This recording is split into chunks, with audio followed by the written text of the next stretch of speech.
everyone, and Happy New Year. My turn to play around with sound effects for the new year. Welcome back to another season of Legally with Social every Wednesday, 4 p.m. Eastern Standard Time with our legal experts, Joyce Russell Esquire and Edward Machado Esquire, who is taking care of some business today, so we're representing for him. And my name is Dr. Vivian Grant. So thank you so much for joining our show, participating in these last 2 years. So we're excited to continue the dialogue, bring you information, and have our legal experts weigh in on what's going on in the news and how it relates to us locally. So, happy New Year, Mr. Russell. Thank you. Happy New Year's to you too. I'm gonna ask that you move your mic maybe a little closer to you because I can't hear you fully. There we Uh-oh. go. There we go. That's the voice I'm Okay. used to. That's the voice I'm used to. I moved it away for a minute. So hopefully everyone heard my little rant in the beginning of Happy New Year.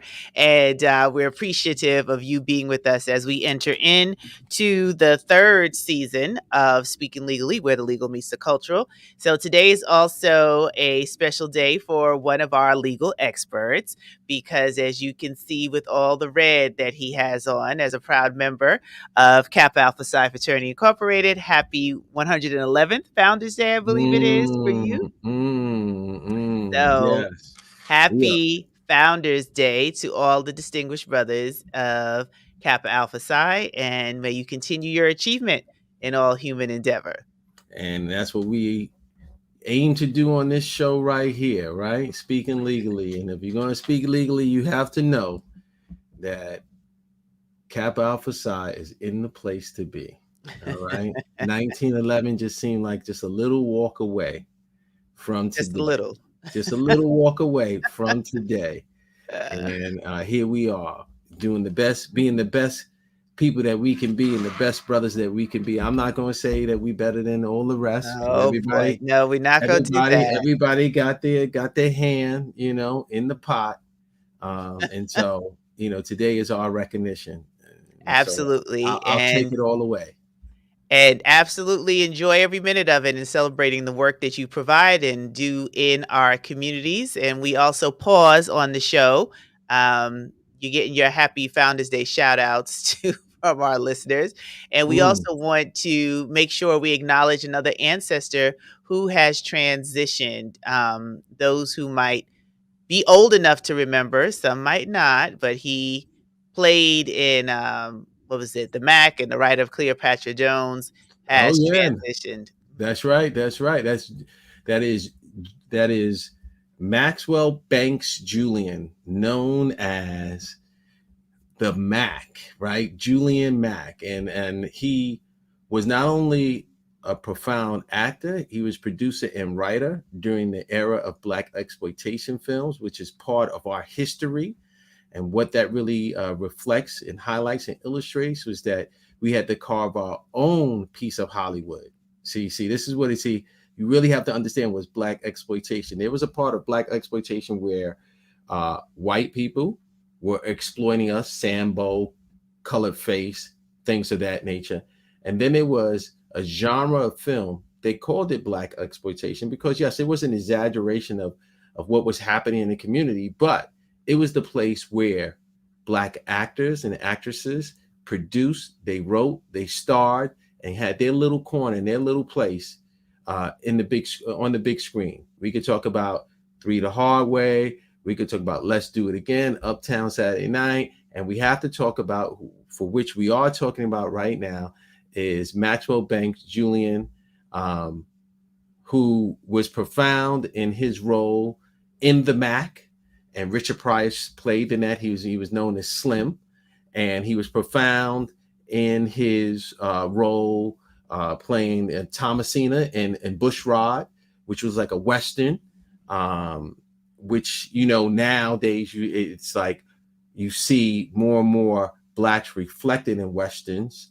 And so back when the Black exploitation was on a rise in the 70s, he starred in that. Obviously, he starred in Cleopatra Jones that you mentioned. He was born January 1st, 1993. And how poetic is it that he died? 93? 33, excuse me, 33, 1933. And how poetic that he died around about his birthday, right, in 2022. And what is even more profound, as we celebrate Founders Day and we celebrate Kappa Alpha Psi, he was a member of Kappa Alpha Psi, Howard University. Yes, yes, yes. Quiet is Okay. kept, right? But not Okay. so Okay. quiet and not so kept if you knew Max Julian. You know what I mean? If you knew who he was, you would say, yes, that's a brother like no other. Oh And boy. when Robert Townsend did a whole tweet on him. Robert Townsend, one of our most well-known producers and writers, Five Heartbeats, you name it, he's been around. He said he was one of his heroes, and other people described him, which is a way you describe a Kappa man: bold, honest, and straightforward. Damn, that kind of sound like me a little bit. Oh Bold, boy. Here honest, we go. and Oh, straightforward. I'm gonna Now, let you have it. It's look, here it is, J5. here it is, here it is. It's not about patting on the back, it's about reality check. And so, Mm, I mean, all of this is let me say it's not ironic, it's poetic. It's poetic that we're doing our show and the person that we are celebrating rest in power on the day of Founders Day for Kappa Alpha Psi is no other than a Kappa, a Nuke that plays at Howard University, single letter chapter. That means a lot if you know your history in reference to fraternities and sororities. Here uh-huh. we go, doing his thing. So rest in power, my Rest in brother. power. That's right. And happy J5. Thank you. So, continuing the love of celebration, today was a historic day in New York City for those who have been watching us, and you know how much we talk about staying engaged. Who are you electing? Who's representing you? Where the legal meets the cultural is really understanding how to advocate for your rights and put the right people in office that will ensure that policies are created that save and protect those who are vulnerable in our communities, as well as advocate for rights for everyone. And today was an exciting day. It was an emotional day for me, watching live New York City elect a New York City Council, the first African American female Speaker of the House, Councilwoman Adrienne Adams.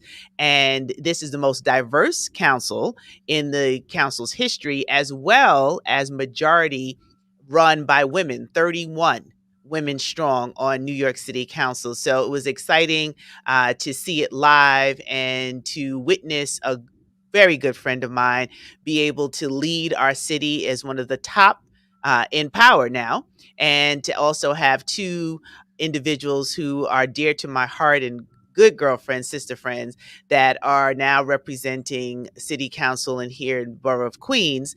And one, Sylvina Brooks Powers, is now the majority whip. And then Tasha Williams entering into the freshman class right here in District 27. So it was an exciting day. A lot of people were in attendance to witness history being made and to be able to celebrate what this means for the city of New York. There are a lot of obstacles that they are going to have to face working to get us back on track from the pandemic and the height of gun violence and all that is happening right now. So we definitely send prayers up, but she will be working alongside the new mayor, Adams. Ironically, they both have the same last name, but they will be working together, holding each other accountable. This is something that little brown and black girls all across the city can look and see that for the first time, we have the kind of representation that we do on the city council, which is a very important stakeholder in how we create law, how we operate in the city, and how we advocate for what we need in our community. So, round of applause to Madam Speaker, Adrian Adams, and all of those that are in the freshman class. And I believe on J5, there was a member of Kappa Alpha Psi who shouted, "Your brother's out" today because he just joined city council as well. So we're just excited to see change. And we hope that with this change, New York City will become better and rebuild from all that we have been witnessing and going through. So now when we speak to and we hear in the community, one, uh, the electors don't represent and look like us and sound like us and reflect us. that is being removed. It is being removed in a sweeping way, sometimes one by one, sometimes by group, but it's being removed. And now it's time for us to be totally engaged to hold our own accountable, right? We failed in holding others accountable. Now we can hold our own accountable. Oftentimes when we talk about power and how we see the city, the state, or how we see America, and we often say, look, if we were in charge, if we were in power, it would be a different day. Well, we are in charge now, we are in power, but it still takes the community to speak in, not, I don't want to say one voice, but speak in a loud voice to let those that who are elected understand what is needed, what is wanted, how it should be implemented, why it should be implemented. They still are here to serve you. It's not their little kingdom, or courtship to just pass their agenda, but it should be your agenda. And I know part of that agenda is to having safe streets, reducing gun violence, having a manageable relationship with law enforcement. And we put Eric Adams in leadership for a reason. We were totally in fear of the relationship between our community and law enforcement. He would have never become mayor. We're not in fear. What we are is we're looking for reform. We're looking for a fair exchange. We're looking for respect. And we're looking for those that have the lofty duty of to protect and serve to actually do so in a way that's reflective of our community and our values. And we look the same, whether it's a DA in Manhattan, Bronx, Brooklyn, you name it, and whether it is city council or whether it is an assembly or the Senate, same thing. So, much power to those, and much a burden, but much relief when you reach the pinnacle of serving your community in the way that your community can reflect and say, yes, you did a good job. Absolutely. And some of that was shared today. And it was encouraging to hear her counterparts vote for her and share their thoughts on why she would be a great speaker. And it's really going to require that it's beyond the norm for us to get back to having a life that we can lead. And she acknowledged all of what she's been hearing from the pandemic, to your point, the gun violence, the challenges that we're seeing all across the city. And she's not afraid to be held accountable because she definitely does the work and makes sure that she puts her best foot forward on behalf of the constituents that she serves, and now in this capacity to represent all New Yorkers, because this role is a critical role in how we govern and how New York City is able to thrive. So, congratulations again, and shout out to her sorors, which we're very happy today, of Alpha Kappa Alpha, and to Natasha and Sylvina, Councilwoman Brooks Powers and Councilwoman Williams, representing for Delta Sigma Theta. We're excited to see D9 represented, and we're excited to see that women are leading, because there's just something special that happens when women are in control. So, congratulations again to everyone coming in on the freshman class. And you have some more shout outs on your Founders Day from Darren. And hey, Richard, Happy New Year. Thank you for being back with us again. So, as we kick off the year, there's a story that we touched on because it happened last year. And I think we're going to get a little follow up today, Mr. Russell, from Well, Rikers. Huh? yes. I mean, really, we've been throughout our 2 seasons, Rikers has been on the top of the leader chart in reference to violence within Rikers, in reference to the dismantling of Rikers, in reference to phone calls being listened to by the prosecutors in Rikers. We have talked about the negativity surrounding Rikers. And this story is quite amazing in that it is another data point that brings up some negative vibes as far as Rikers is concerned, but it is empowering to think that there were people within the system, because we always talk about how do you not become a victim. Part of not becoming a victim when it deals with false arrest, police brutality, one of the acronyms is to infiltrate. And I use the word infiltrate is that in a way that if you become a police officer, then you can forward your agenda. You can forward what you think is right. You can impose what you think is right. How does that relate to this story? It relates to this story because you had correction officers who were wardens within the facility decided that they were going to forge ahead with their agenda. And their agenda was a positive agenda. What they were doing and what they did, skipping over all the red tape, for which they were punished, demoted, suspended, but they did it because they knew it was the right thing to do, was they created a mentorship program. And you say, well, what mentorship program are you referring to? Well, what they did is they took older gang members that were waiting for trial and they paired them with younger gang members that were taking over a variety of the facilities. And they created credible messengers to deliver a message to others within the facility that violence is not the way to go. Um, where they got in trouble is that they didn't dot the I's and cross the T's, and it didn't go to the mayor's office, or it didn't go to the warden, and it didn't get funding, and all these things that you're supposed to do. They took adults and they brought them with juveniles, which is a no-no, right? You're not supposed to do that. But the motivation and the cause and the reason for it was so profound when we think about the negative things that Rikers represents: danger, death, criminality. Here was a group of officers that thought enough about the people that they were serving and protecting, not outside of the community where they live, but inside the community of where they work, and try to do something positive by setting up that mentoring program.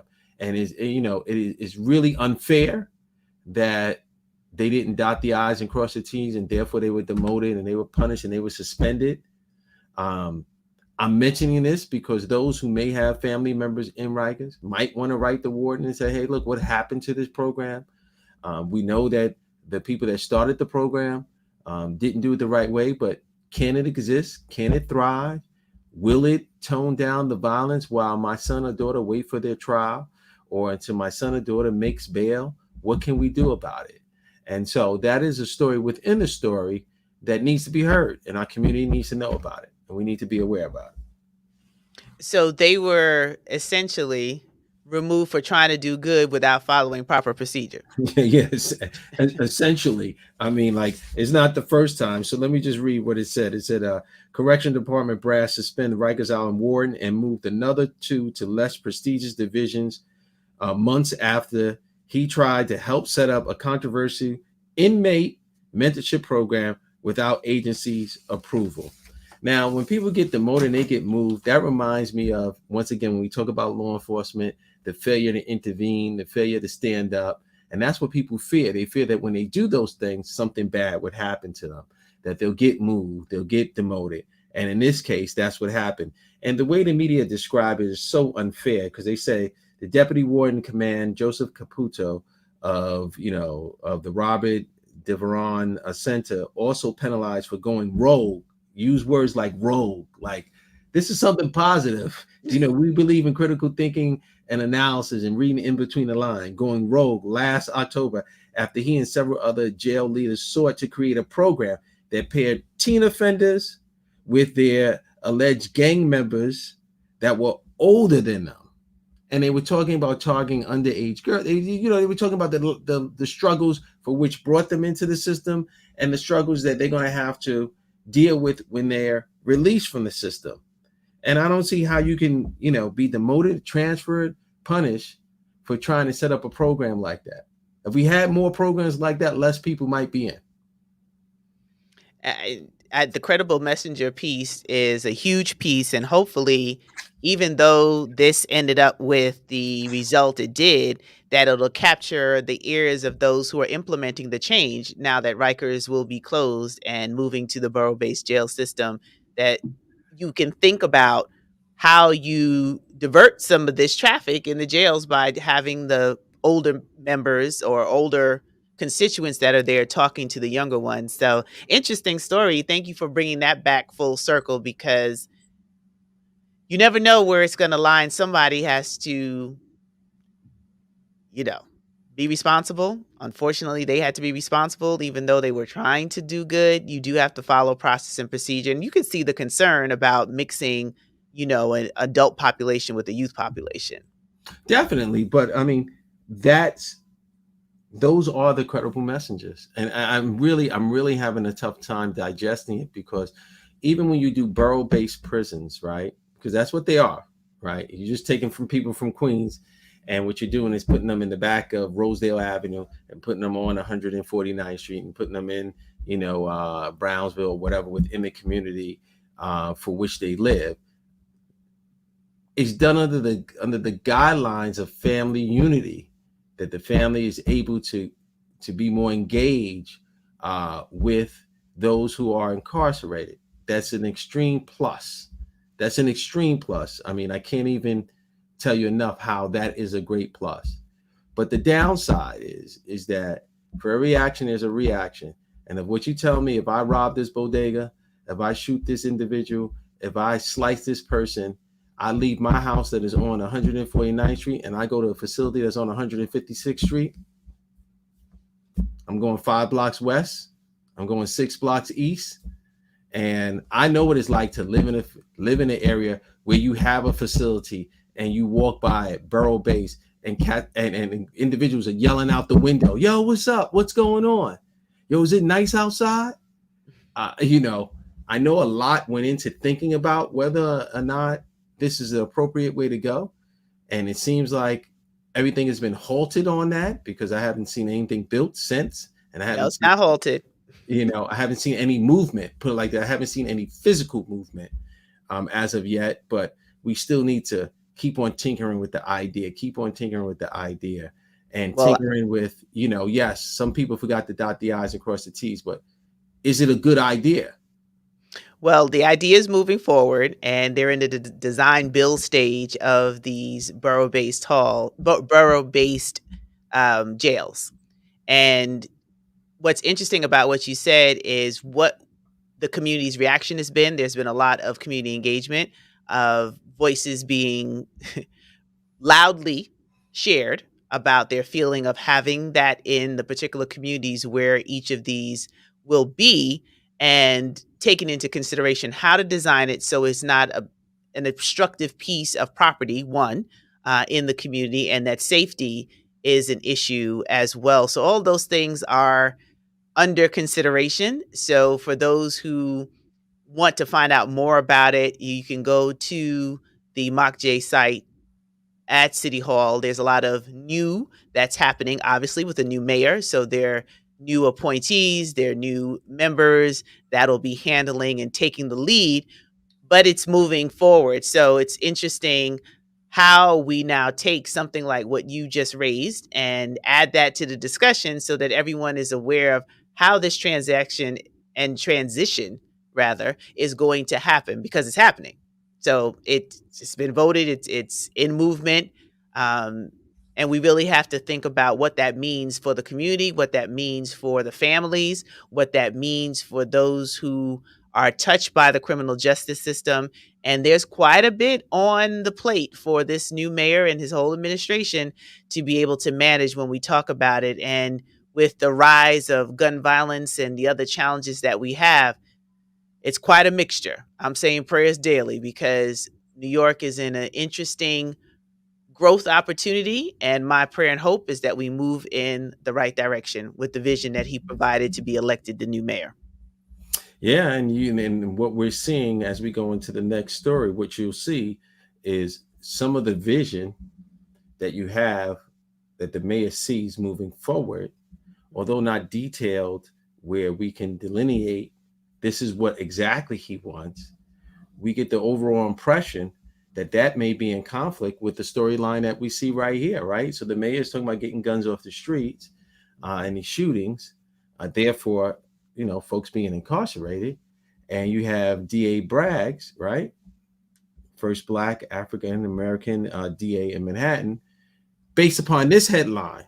Now, once again, I'm a critical reader. This headline is not really saying what it's saying, all right? But it has to make the headlines in order for people to read it. His Mhm. day one memo sees far few prosecutions in Manhattan and lighter treatment even of serious crimes. Now, once again, I think the title sets off, at least in my mind, this myth that folks of color, brown and black, like they're anti-community being safe. Like we're the most lenient people in the world. And you know that's not true, because if you've ever been tried by by a jury of your peers, and I don't mean in court, I mean who broke the lamp, and it's you, your mother, your father, your sister, brother sitting down.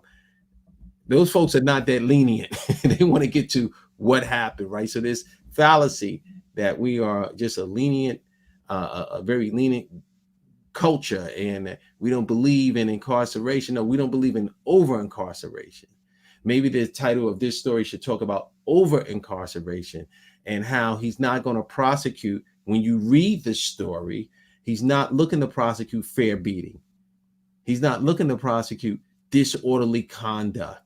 He's not looking to prosecute resisting arrest when the reason why they're being arrested is for disorderly conduct. Those are areas where there's been over incarceration, small possession of marijuana, personal use. Those are areas where there's been over incarceration.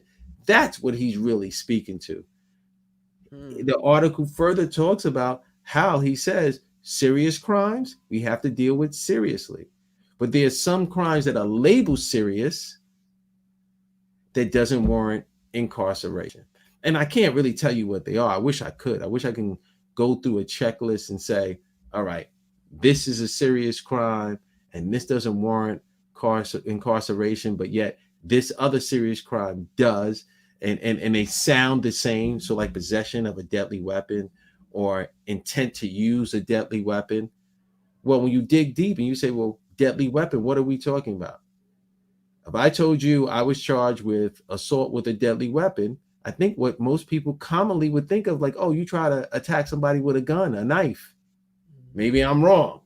I don't know. You're common people, Dr. Grant. If somebody said somebody was charged with possession of a deadly weapon, I think you would think of gun or knife, right? I think that's fair, and I Right. would. All right. So, but when you read the criminal statute, if I have a stapler in my hand and I go to hit you, guess what? I could be charged with possession of a dangerous weapon, assault with a dangerous weapon. Now, a lot of people would tell you, hey, there are some staplers that weigh real heavy, them old time staplers, right?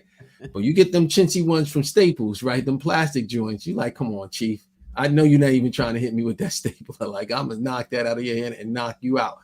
I lend levity to it because I'm just showing the vast array of charges that can fall under one category. And when you write an article like this, the media has to be sensitive to really not start a fire where one doesn't exist, right? Really talk to what we're talking about here, right? There are crimes that on the face are serious, but does not require incarceration, may require some type of program, may require anger management, may require some type of probation. And just because it says assault with a seriously deadly weapon, it doesn't necessarily mean that it's a gun or knife. So I kind of understand where, to me, he's brother Bragg, where he's going and how, and in his vision. And every fact is different. Every case is different. Every scenario is different. And so therefore you take it on a case by case basis. But by all means, he is not saying that, hey, look, I want the county of New York, Manhattan to be a free for all. And I'll just go to exactly what is said here. He talked about how committing certain property crimes will be viewed differently. Misdemeanors, there's a list of misdemeanors that will be viewed differently. As I said, fair beating, resisting arrest, subverting charges. He's focusing on some of the things that is common to common folks, but then again, he talks about white collar crimes of embezzlement, extortion, things of that nature, coming down with a heavy hand, and that is outside of our culture. And so there seems to be a cultural spin on this. and he's recognizing it, and he's dealing with it appropriately. And like he said, um, prison will be for the extraordinary or extraordinary circumstances, and there are a short list of those offenses, including homicide or other cases involving death, that he would consider. Physical injury to minors, if you're an adult, and domestic violence still high up on the list. Police corruption high up on the list. Corporate corruption high up on the list. So I just think it's important as we look at folks' agenda in the year coming, that one, we don't be quick to jump, and two, know that it's flexible. Like, because you have an agenda, and this goes to the mayor as well, because you have an agenda starting out, doesn't mean that that's your agenda at the end of the day. Things happen, things move around. You should be flexible. Justice should be flexible. Well, it seems like this day one memo is just giving everybody an opportunity to look at what he is investigating as Right. his priorities. And like you said, he might drill down on some, he might let up on others, but he's at least letting the residents of Manhattan know how he intends to govern. And that's all you can do. Mhm. That's all you can do. The year just started, right? We got a long way to go. I wouldn't expect Speaking Legally to be filled with a bunch of stories when we're only 2 days in, right? But we're giving you what we have, and we're giving you it in real time. And one of the things in real time is that as we begin a new year, guess what? New laws come into effect. Mhm. And that's right. Oops. That's all right. In new year, new laws come into effect. And I know people don't really that may not have that may have missed some people. Every year there are a bunch of laws that are on the books that at the end of the year there has to be decisions made on them as to what we're doing and what we stand for in the state and in the city. One example, if I may. Dr. Grant, what is the minimum wage? That's a good question. I don't do we get to at least 20 by now? Okay, so now this is a good point, right? Minimum wage, most people think is $15. That's what Mhm. everybody thinks, $15. It's $15 in New York City, no doubt. It's $15 in Westchester, no doubt. It's $15 in Long Island, no doubt. But did you know for the state of New York, the minimum wage is not $15? The minimum wage is $13.20. No. You're moving towards $15, but we're not there yet. That is something that had to be decided on or before December 31st. Well, You see what I'm well, saying? Right? Now, another thing. Does anybody know whether or not New York City is a place where you can sell marijuana dispensaries? We heard a lot about it, heard a lot about it, but but is mhm, New York City one? I don't know. Do And, tell. and I can tell you right now, I don't know. But a decision had to be made on December 30th of 2021. And going into 2022, you had two plans. You had the opt in and the opt out plan. If you opt in, then you can sell and you open yourself to the tax revenue that comes with it. If you opt out, well, then you don't get any of the tax dollars. If you opt out, you can always opt back in. But guess what happens if you're silent? Mm, If you're silent, then the state takes that as you opting in. So nobody knows. We should know, but nobody knows. And that's important. Now, something like that is extremely important. Let's go to something that may not be as important, but then again, you never know when you're in this position whether or not it's important or not. So you're at a restaurant and you say, I want my food to go. And usually, when they give you your food to go, the good restaurants, the real good restaurants, they'll give you the black container, the round bowl with a nice plastic top, where they give you this rectangular container with the plastic top. Guess what? 2022, no more. Can't No get more those type of plastic. things. No more plastic. You get so when your waiter or waitress, your host comes out with a little chintzy cardboard something, and you're like, "What's up with this?" Like, and then I'm speaking to the peoples, right? You in the restaurant, you get this little chintzy thing. You're like, "What's up with this?" I need two of those in order to hold my plate, right? So Mhm. because there's certain laws that went by that says that a restaurant can be That's to fined two protect the hundred and fifty environment. dollars, right? Can be fined $1,000. What they call it, polystyrene containers. No more of those. If Mm. so here's a big one, and I'm taking my time because I want it to resonate, and people may look at this show later and they need to follow up on this. Here's a big one. Monica said those cardboard takeaways are whack. That's right. They are. See, that's case in Yeah, point. they are. They don't Case in hold point. hold well. Case in point. Um, New York State Paid Family Leave Act. That's up to 12 weeks, right? And so we know the Paid Leave Act goes to child care, male or female newborn child care, right? We also know that it goes for uh, sick parents, let's just say, and sick children. You have an elderly parent, you have a sickly parent, you have a sickly child. Hey, this year has been expanded to now take in consideration siblings. Now that's a big one. That's a big one. So if you're That caring is for a sibling, that's right. That's wow. right. That is huge. That is huge. Like if it's not resonating, you need to think about that for a minute. That is Yeah, that's huge. And of course, with all of the effects of COVID and some of without the a changes question. in dynamics, now you can take that leave because of a sibling. Wow. That is huge.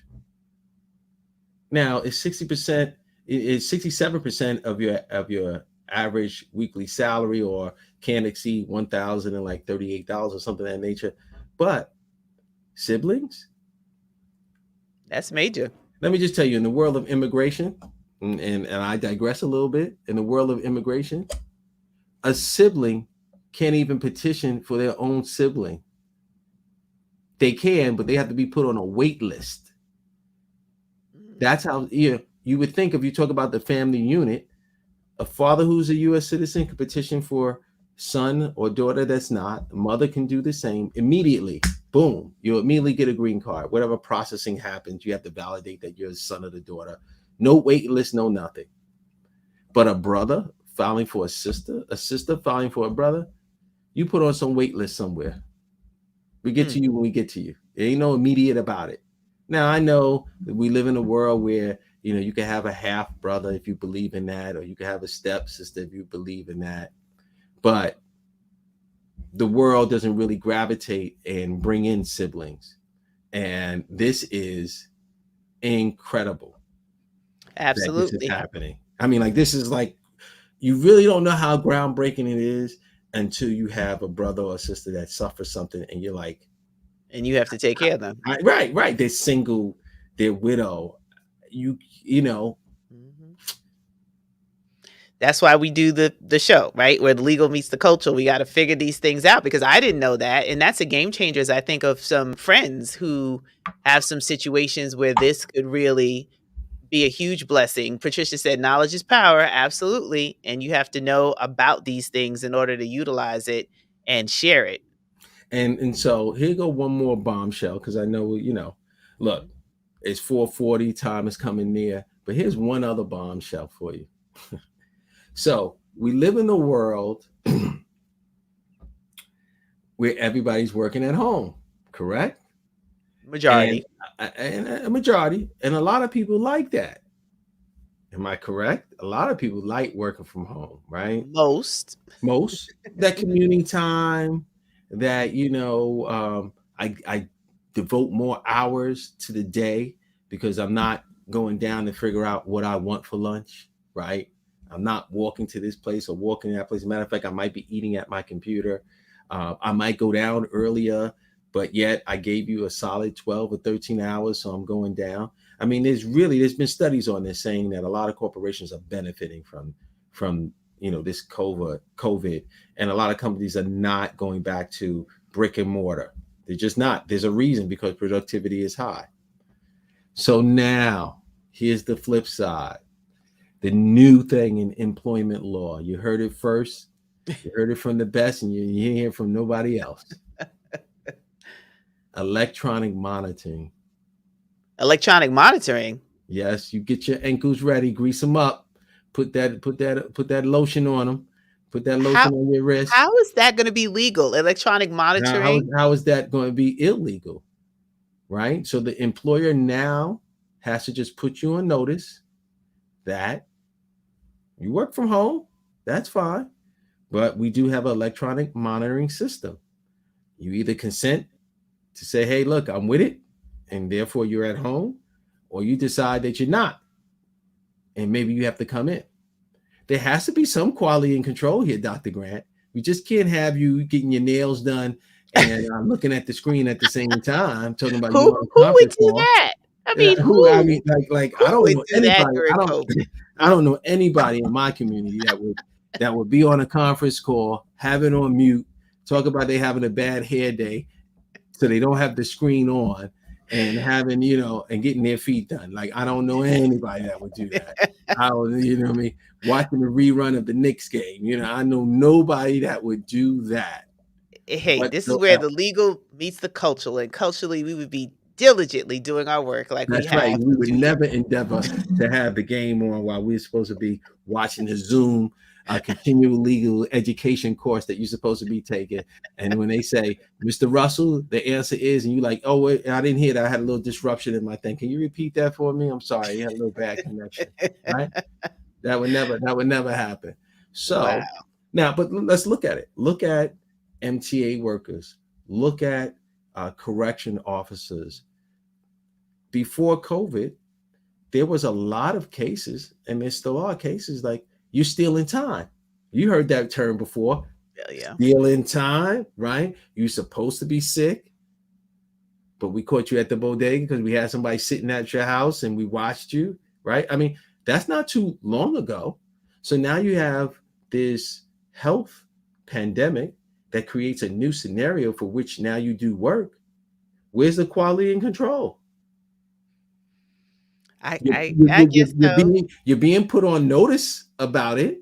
You can consent or not, but I'm just not paying you money like that.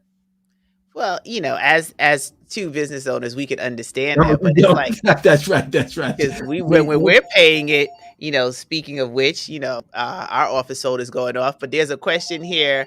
Patricia says, one employee I was contacted with during this pandemic said that they wanted to know what I was doing at all times. So yes, I can see that going that direction. Some folks don't want to work and yet want to get paid, and unemployment added to that mentality. That's real right. talk. That's That's right. that's real That's talk. right. That's right. But here's the point I'm making. One, the point in and of itself, Patricia highlighted it. You and I joked about it. Levity to the show, right? Reality check. But this is something that happened that went into effect in 2022 while you were sleeping. We talked about city council, right? We talked about passing of laws. We talked about all this great stuff.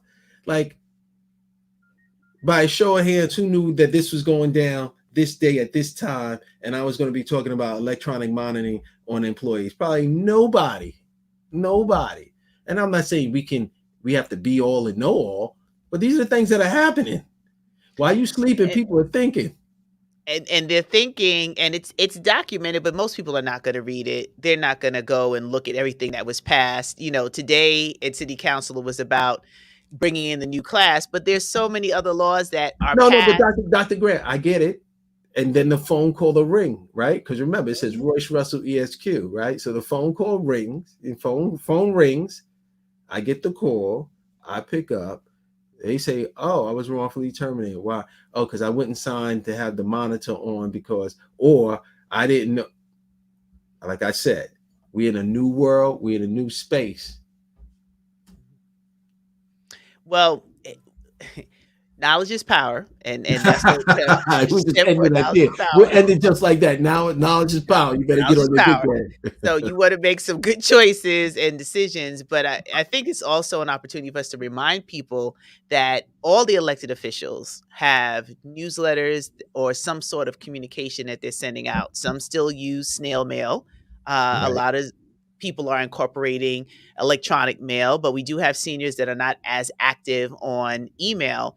But all that to say, a lot of these things are slipped in the fine print or in the writing, or they'll have opportunities for you to come and understand what they're voting on the budget. Do you even know what city council votes on? I mean, our city, we're not talking about the state.